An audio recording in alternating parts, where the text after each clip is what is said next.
Merci, Monsieur le Président. Napoléon nous a dotés d'un représentant de l'État en mer. Napoléon était visionnaire, mais Napoléon n'a pas accroché avec les sous-marins. L'invention de Fulton, il l'a regardé, j'allais dire, et il l'a laissé partir chez les Anglais.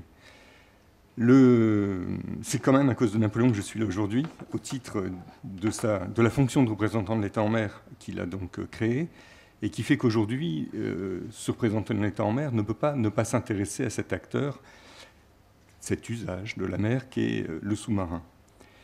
Évoquer les océans au XXIe siècle, c'est se replonger dans l'aventure de la conquête sous-marine, l'irrésistible volonté de l'homme, un mélange de fascination, de frayeur, de connaître, d'explorer, voire même d'habiter les fonds marins. Par le mythe, c'est l'Atlantide, évoqué par Platon dans ses dialogues au Ve siècle, le récit d'une cité punie par Zeus avec son hubris et ses ambitions thalassocratiques. C'est également le roman d'aventure, on y reviendra plein de fois aujourd'hui, à travers 20 000 lieues sous les mers, qui continue à émerveiller le lecteur autant qu'il a pu les émerveiller jadis. Est-ce là le terreau fertile qui nourrit l'imagination des pionniers de l'exploration sous-marine au XXe siècle ? Comment ne pas être fasciné par cette épopée technologique, scientifique, environnementale et in fine terriblement humaine ? Est-ce que le Nautilus, si ce n'est pas le tout premier des sous-marins privés ? Tout part de la France, tout commence en Méditerranée. Si un duo américain, William Beebe et Otis Barton, nous a sans doute réalisé la première plongée significative à 900 mètres de profondeur, à bord d'un bâtisphère, quelque chose qui n'était pas très autonome, c'est bien au bord de la Méditerranée, et plus particulièrement à Toulon, dans l'Arsenal, que vous connaissez bien, avec l'appui de la Marine nationale, que le premier sous-marin bathyscaphe civil opérationnel sera construit. Le fameux FNRS 3, développé par Auguste Piccard et l'ingénieur de l'armement André Gamp. Sous le commandement de Georges Rouault, de l'ingénieur Perville, cet engin submersible innovant, de 16 mètres de long, qu'il est possible désormais d'admirer à côté de la Tour Royale, réalise ses premiers essais et atteint la profondeur de 2100 mètres en 1953, avant, plus tard, d'atteindre les 4000 mètres au large du Sénégal. Très vite, dans les années 60, ce record sera dépassé. Auguste Piccard lui-même, après s'être fâché avec la marine française, part chez les Italiens et développe le Trieste, qui permettra à son fils d'atteindre presque les 11 000 mètres dans la profondeur avec l'américain Don Walsh. C'est également à partir de cette époque que débute la construction de submersibles habités destinés à l'exploration scientifique. À quelques kilomètres d'ici, je devrais dire mètres, la France développe le Nautile, entretient le Nautile, qui est le fleuron mis en œuvre par l'Ifremer. Ce submersible habité permet d'accueillir 3 personnes pour des plongées jusqu'à 6000 mètres de profondeur.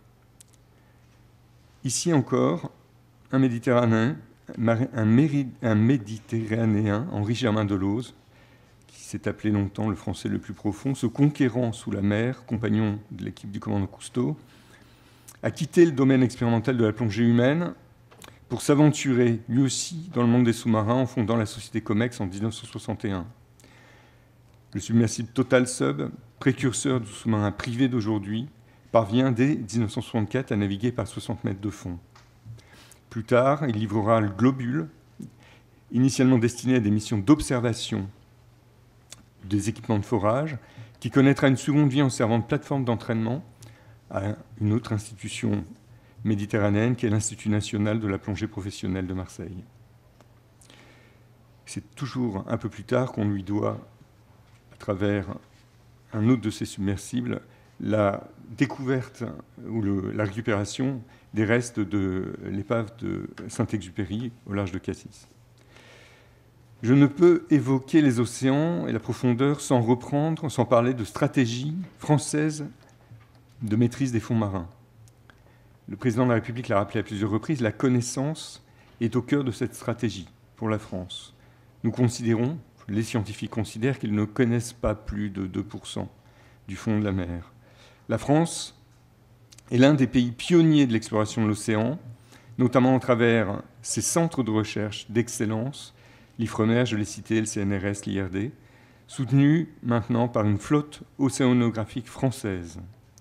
La France possède également des capacités technologiques et industrielles pour concevoir des engins à même d'explorer les grands fonds marins. À ce titre, le travail de l'Ifremer autour du Nautile est l'un des plus beaux exemples qui permet de maintenir la France dans le club très fermé des nations capables d'aller jusqu'à 6000 mètres. Cette stratégie que j'évoquais, française de maîtrise des fonds marins, a deux volets, civils et militaires. La Marine nationale, qui me vaut de porter un uniforme aujourd'hui, même si je représente plutôt le volet préfectoral, a amorcé une reconquête dans ce domaine. Si les fonds regorgent de ressources, objet de la compétitivité entre les puissances, l'obscurité est propice à la dissimulation et tout retard dans la connaissance de ce milieu sera irrattrapable. Pour combien de temps les océans seront-ils encore cette masse, immense étendue, énorme profondeur qui semble un monde ténèbres, comme le disait Michelet? Alors, quelle place pour les engins et sous-marins privés dans cette stratégie? Ces acteurs, finalement déjà anciens, mais qui connaissent une formidable expansion, comme nous allons le voir, relèveront bientôt non plus de l'extraordinaire, mais d'une activité comme une autre, commerciale, de loisirs, qu'il faut réguler, qu'il faut encadrer. Plongerons-nous sous les mers, dans ces capsules aussi aisément que nous le prenons l'avion aujourd'hui? J'espère que ce colloque nous permettra de le savoir.